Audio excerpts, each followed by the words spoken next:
Good afternoon again, everyone. Continuing this series on what we experienced as a family with the loss of my eldest daughter, Deonka Drayton, in the Post nightclub shooting in Orlando, Florida, June 12, 2016. So I wanted to give a recap of everything I think that I went over thus far regarding what we went through during the first phase of when the event happened. So, we went over the drive where, we were riding to Orlando trying to figure out what actually went on, being that we did get the phone call at 3 a.m. in the morning stating that there were gunshots at the Post nightclub, which was a nightclub that my daughter used to frequent. So trying to get her on the phone, calling. The phone just rang for a period of time, and after that, then the phone just completely went to voicemail. Like I said, that was about 3 o'clock in the morning. So about 6 o'clock, when I cut the TV on, there was an image of the Post nightclub where it looked like, I think this is when they breached the bathroom to get to some of the victims that were hiding in the bathroom. So got on the road to Orlando, calling while we were on the way there, still trying to call her, called different hospitals, of course, calling her roommate, which was her partner at the time, couldn't get any information, couldn't reach my daughter on the phone. Calling different hospitals. Obama was the president at the time, and he overrode the HIPAA violations, whereas when you call a hospital trying to get information for someone regarding the victims, so family members could try to figure out how to reach them or see if their family members were safe. But of course, to no avail for us. Got to Orlando. They directed us to this building called the Delaney Building, which was a building that, for me, I said, I just felt that this was a building that they were sending family members, where victims of the family members who did not make it. So backtracking, when I got the phone call, 3 o'clock in the morning, saying that there were shots fired at the Post nightclub, couldn't get my daughter on the phone. There were 3 sounds that I heard. One sound was of music, but no words to the music. It was just like if you would hear a musical or instrumental. Then I heard a baby's cry.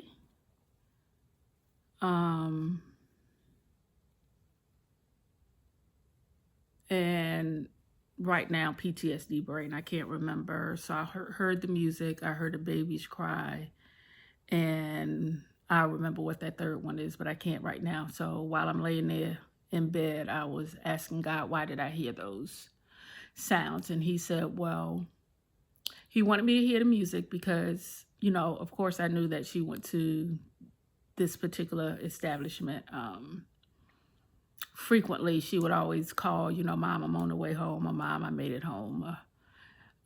So he wanted me to know that she was there because I really had no other way of verifying that. The sound of the baby's cry, he said, I wanted you to know that she's in a peaceful place with me.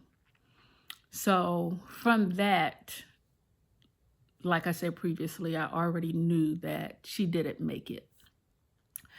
But again, this was not something that I discussed with my husband or my children at the time because, of course, you still have hope. You're still hoping that maybe she's okay, everything is okay. You still have that inner hope.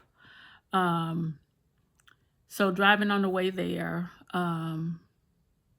my husband called our pastor at that particular time and let him know what was going on. This was a Sunday morning, so we would not be at church. We was on our way to Orlando. to let him know what was going on. So still was, my husband was still conversing with him during the time that we were on the way. And he wanted to speak to me as well, but I couldn't, given the situation. I really could not talk to anybody. I just couldn't, with the state that I was in. So he did let the pastor know that. So when we got to Orlando, my husband is still conversing back and forth with the pastor. When we got to the Delaney building, like I said, I just felt like it was someplace they were sending the family members where, of course, whoever you were looking for didn't make it. So got to the Delaney building. Of course, they have to verify who you are, who you're looking for, to see if your family member was one of the victims in that nightclub at the particular time. Once they did that, they were calling people by families to different rooms, and when we got to the room, they were asking different things, her skin color, her hairstyle, how much did she weigh, did she have any body piercings, did she have any tattoos. And so and I think, like I said, I'm just giving a recap. So these are things that you heard before, but I'm trying to just get to the end of this first segment of this journey. So for me, it sounded like I was filling out a death certificate because that's what we do in the hospital. Those were all of the questions on the death certificate that we would have to answer. So protocol for them, instead of just coming out and saying, no, she didn't make it, they had to go through whatever the procedure was for them at that particular time. So they go out the room and they say, well, I'm going to go ahead and call different hospitals and see if I can see if anybody matches this description that you gave us. So they came back in the room maybe 10 to 15 minutes later to let us know. And they said, we're sorry to inform you that she didn't make it. So at this time, everybody is just in shock, disbelief, unbelief, really trying to figure out, is this real? Like, how could this happen? Nothing I would want anybody else to ever experience, whether it be a child of yours, it doesn't matter. This was a traumatic event where there was a terrorist attack on a group of people that it was just a callous act of violence. There's no other way, a terrorist attack. So this was Sunday when we got there. So throughout the week, of course, we're going back and forth to our apartment, trying to figure out what are the next steps, how to view her body, which they would not allow us to view her body, I guess, due to the nature of the event until we got back to South Carolina. So we had to, just check with different funeral homes, trying to see how we can get her escorted back to South Carolina. While my husband was conversing with the pastor during this time, the pastor did say that he would help us with that. Or whatever else that we needed. So that was one of the things that my husband asked him if he could do, because of course we were doing a lot of things and trying to manage with the situation that was given. So of course we never heard back from him regarding that. So, God knows our beginning from the end. He knows what we're going to go through before it ever reaches us. It might be 20 years from now. It might be a year from now. It might be tomorrow.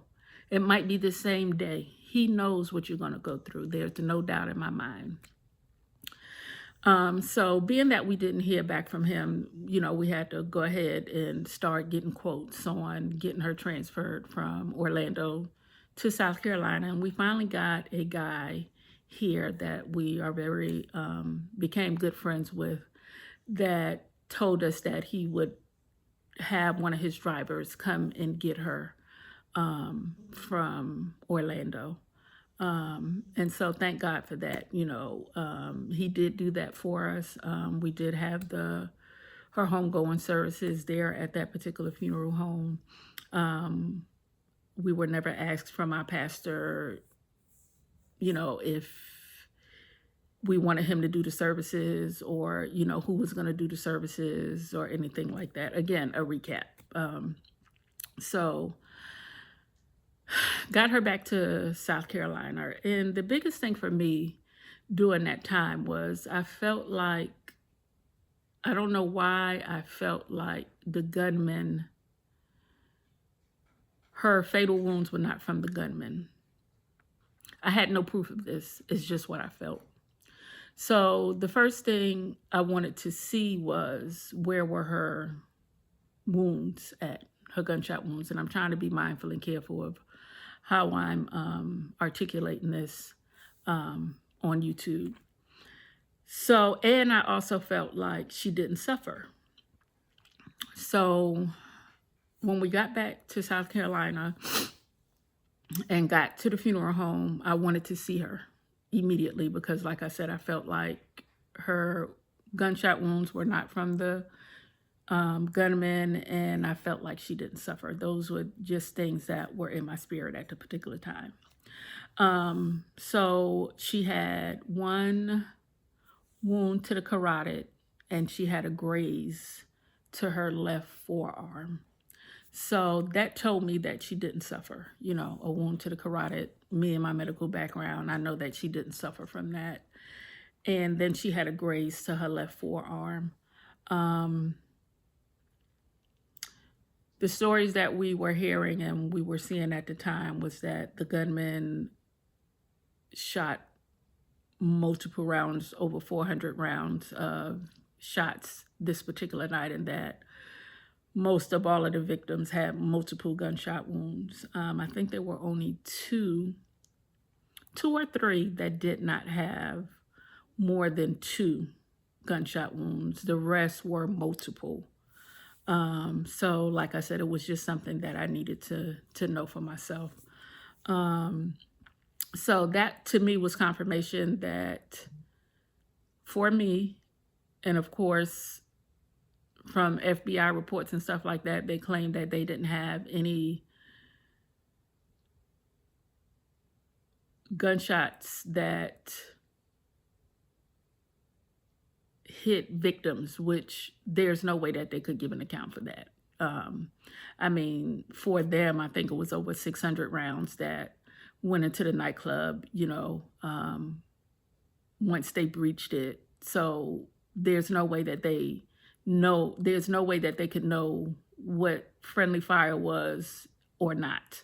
And according to some of the victims that did make it, they specifically stated that some of their gunshot wounds were not from the gunman himself. Excuse me.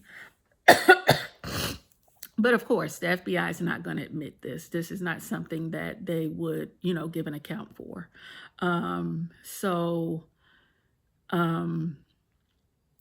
her back to South Carolina, like I said, viewed her body, got my confirmation that she didn't suffer. That was the main thing for me because, even still today, I sit here and I really just can't believe that she's not here. I mean, I just can't. My spirit says that she's in a better place. I know that. I have no doubt about that because that was confirmed by God. Knowing what a lot of the victims that made it through these events are still currently going through, the PTSD, the trauma. Some of them are really not functional. Of course, I would want my daughter here with me, but I would not want her in a state of agony. Of course, God has the last say, but it would not be a life that she wanted to live, given her nature, given the type of person she was. She would really not be functional um, to the degree that she would be happy in, and not saying that everybody that's functional now or alive now is happy. But I do know that she struggled with a lot of things, and I do have peace with knowing that she no longer has to deal with the things of this world, if that makes any sense. It might be completely or sound completely crazy to somebody else, but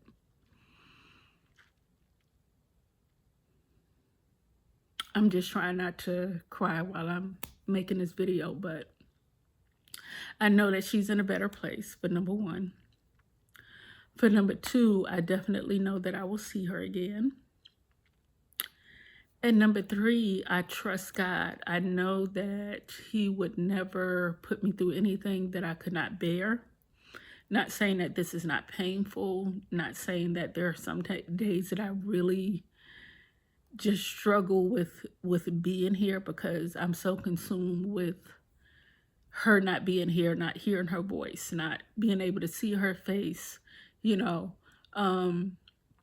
It can be very overwhelming.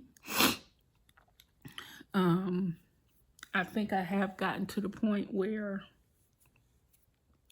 I can deal with it mostly, and not let myself be consumed by my emotions. But my goal is to definitely help somebody else that might be going through the situation and feel like they don't have any hope, or they haven't seen anybody who has come through this situation. So this is the whole source and purpose of why I'm being vulnerable on YouTube. It's not something that I would normally do, but if I could just reach one person, I'm fine with that. With that being said, you have to protect your peace and your sanity. And if that means that you have to separate yourself from a group of people, from an organization, even from family members, because that's what you need for your sanity, you really have to make sure that you create healthy boundaries. That may not look good for somebody else, and they may even talk about you because they can't reach you, or what they might think, and that really doesn't matter. What matters is you. You definitely would have to have a personal relationship with God, because He's the only one that can get you through a situation like this. He created you. He knew your beginning from your end. He knew my daughter before she was formed in my womb. So I have no doubts that He knew that this day would come. And like I said, I think He prepared me for it. But at that time, you just have no clue. And I think I spoke about before, I was in my kitchen in the house, and I heard, "What would you do if something happened to Dee Dee?" We call her Dee Dee. And what would you do if you had to prepare a funeral for her? And in my mind at that time, I was thinking, why would I think about something like that? Why would something like that come to my mind? But, hindsight, I see now that God at that particular time was preparing me for that particular moment. Not that it's something you can brace yourself for, even if He told you at that time what was gonna happen, that you still would be able to brace yourself for it.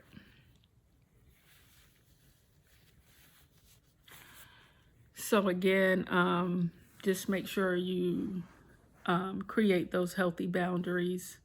I would say make sure you have an outlet. Make sure you get the mental health support that you need, whether that be from a Christian organization or from a mental health institution, know that these places are, or these types of institutions are put in place by God. And it doesn't matter which one you choose, just make sure that it's working for you. And like I said before, our grieving process was just complicated. It was the nature of it. It was the lack of support that we got from our Christian community. And I'm not talking about Christians in general, but I'm talking about the community that we were in at that particular time. We did not get the support that we needed from them, but God still sustained us. I don't have anything against anybody in that community that we knew at that particular time and still know and still sometimes see. And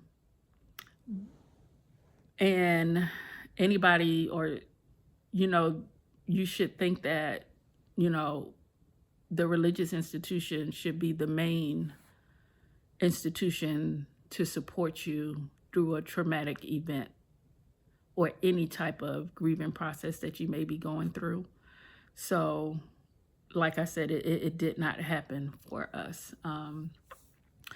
I did, after a period of time, did do some type of counseling with the pastor.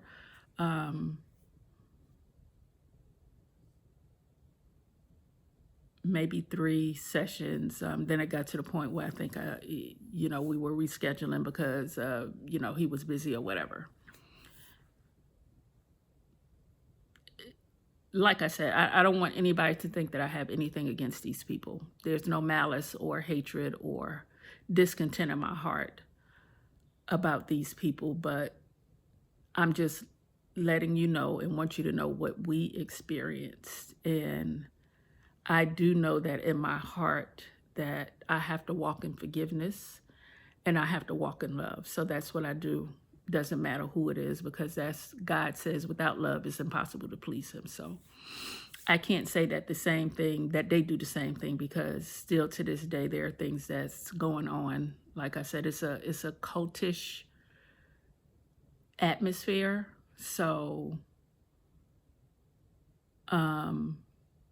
the teachings in that church is just to trying to think of the word, like excommunicate people who are no longer there, or if you are not serving them as little g gods, and if you don't make them your idol, then there's an issue. But we all know that God is he's the Alpha and Omega, the beginning and the end. There should be no other gods beside him. And I think that people don't realize when they make different things, it can be an object, it can be a person, they're little idol worshipers. And so you place them somewhat above God, because ultimately you're serving them and not God. They can have God using them in gifts, because gifts and callings are without repentance. They can have these gifts and they can preach the word of God, but we know that God does not foster hate, discontention, discord. God is all about love. He gave his only begotten son for us. And for us to think that, or for anybody else to think that they have the authority to tell somebody or a group of people who to and who not to associate with because of your own personal issues, that's not the love of Christ. So, but I'm just trying to sum up things, like I said, so I can get to the next part of this journey. So we went through that. We had the services. We got help from an outside person to get our daughter back to South Carolina. We had to come home, prepare for services. And as far as the media is concerned, be careful what you see and believe on media. And especially when it comes to the news, because everything that they put out there is really not 100%. So unless you know the person or unless you are involved in what they actually put out, take it with a grain of salt, because there were things that were being put out, by the news that just were not true. These stories were not true. It was partial truth, but then some of it wasn't truth. So they really tell you and give you what they want you to know and hear. Why, I don't know, but it's what we experienced. We never really had to deal with the media or the news for anything else. So just be careful. And with this event as well, for whatever reason, people, I don't know if they wanted to be a part of it, if they just wanted notoriety for a lack of their self-esteem for the sake of others. And what I mean by that is we had people who were saying that they were related to her. We had people saying they were her parents. We had people saying they were her partner. We had people saying they were her children. I mean, just flat out lies. I mean, people giving interviews, people, stories written up in the newspaper. And because we're in South Carolina, a lot of these things we did not know. We just heard secondhand, or somebody brought it to our attention. I mean, I literally had to call the newspaper in Orlando and asked them why did they have a whole write-up on my daughter from somebody who did not know her, and then did not even reach out to us for that information. So I did get that corrected. And so from then forward, as far as Orlando is concerned, they do reach out to us now. But it's still a hard thing. You have people that ask you, well, why do you go back there every year? I don't know if that's something I could take. I don't know if that would, I would want to relive that every year. And I get it. But from our experience, if we are not my daughter's voice, somebody else will be her voice, because there is an anniversary every year. I do an interview every year, and if it's not me, then it doesn't matter to them. It will be somebody, because they just want a story. So we have to be her voice. There should be nobody else, and there is nobody else that can do that for her.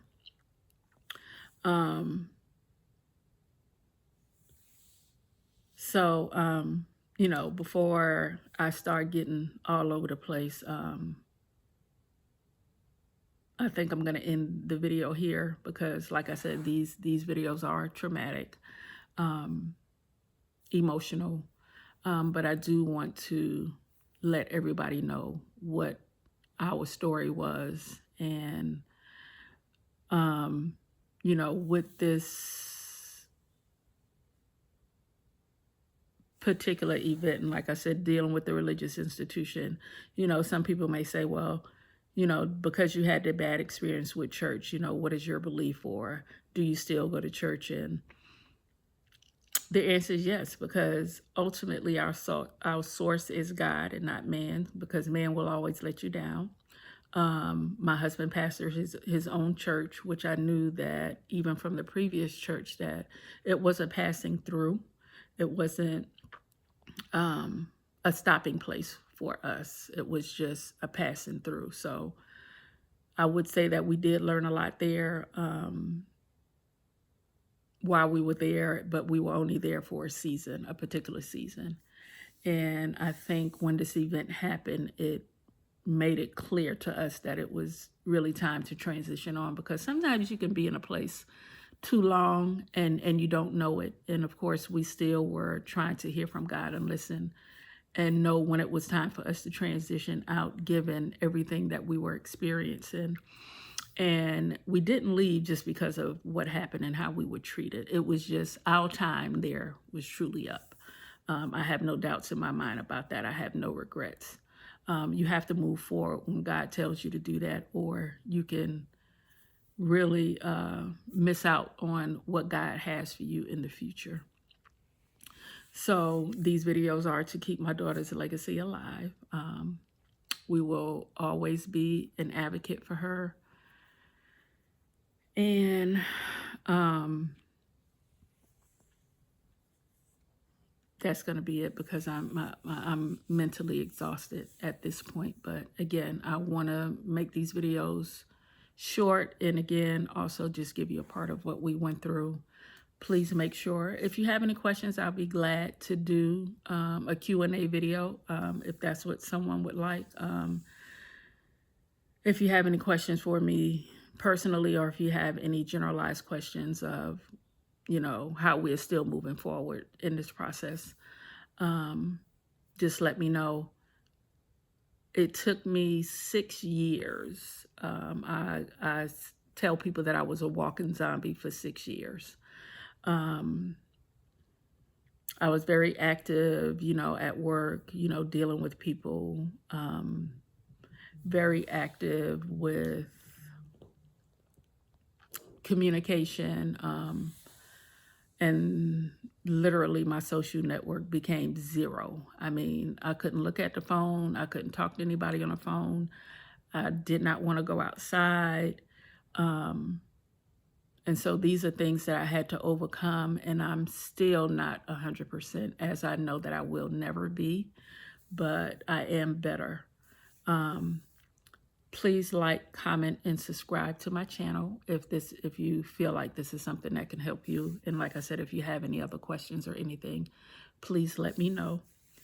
And thank you for watching. Have a good day.